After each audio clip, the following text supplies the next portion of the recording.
राजा और उसके दो बहादुर सिपाही। बहुत समय पहले की बात है।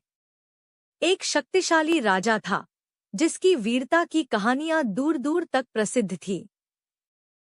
उसके दो सबसे बहादुर सिपाही थे। एक था भूतिया योद्धा काली छाया और दूसरा था साधारण लेकिन चतुर लड़का वीर। भूतिया योद्धा काली छाया। काली छाया कोई साधारण सैनिक नहीं था। वह एक रहस्यमय योद्धा था जो मरा तो था, लेकिन उसकी आत्मा राजा की रक्षा करने के लिए बंधी हुई थी।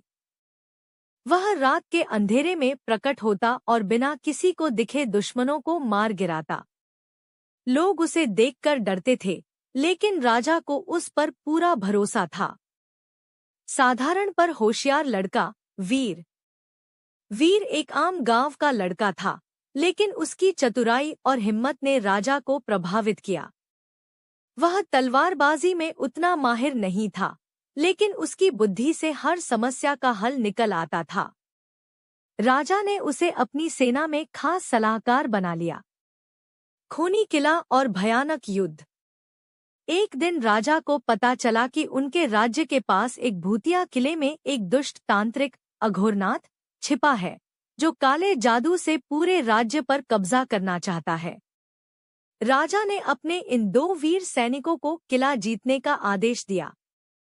रात के अंधेरे में दोनों योद्धा किले में पहुंचे। जैसे ही उन्होंने अंदर कदम रखा, दरवाजे अपने आप बंद हो गए। अचानक वहां से काली छायाएं उठने लगी और हड्डियों से बने सैनिक उनके सामने आ खड़े हुए।